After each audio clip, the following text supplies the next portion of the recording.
Shalom, welcome to Out of Africa Torah Session. My name is Tatra Cohen, and this week we are on Parashat Shemini. Shemini means 8.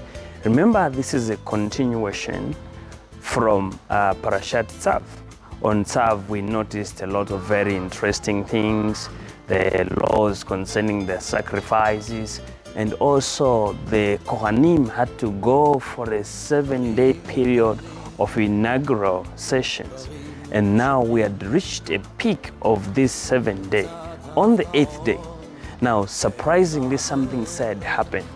The 2 sons out of 4 sons of Aaron, they took each a censer, and they went in to try and sacrifice, to offer sacrifices.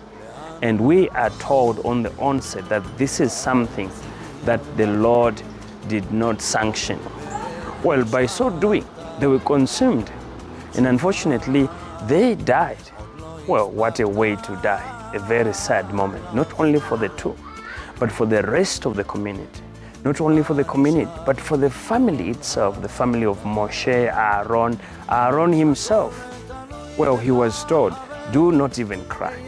I'm sure this should have been a very sad moment for the family, and mainly for the father.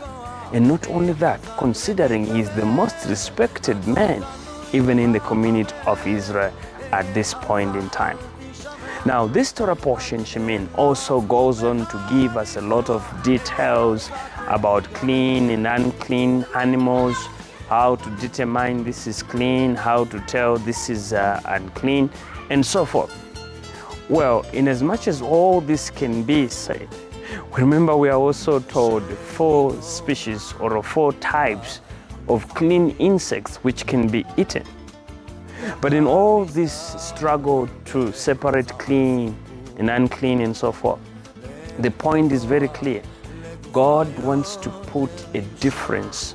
God wants to put, like a division. God wants to separate that which is acceptable and that which is not acceptable. And unfortunately today, our communities, they want to try by all means and remove this separation. We are being told of there's no thing, there's nothing as a man, there's nothing as a woman, there's nothing as in terms of roles, all these kind of funny things which the community is trying to put pressure on the believers. But the point we see here is God would always, by all means, try to bring the separation. And it is in that separation where God is glorified. Like we see in the case of the calling of Israel, God said, they shall be my people, Kedoshim. On Parashat Kedoshim, we learn that Israel was supposed to live their life as separate. And this separation is not just separation, for funny or for any other reason. It is separation unto the Lord. In other words, you are being set apart.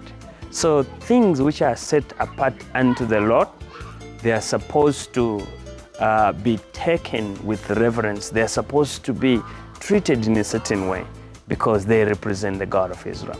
Thank you, and therefore be separate. Shabbat Shalom.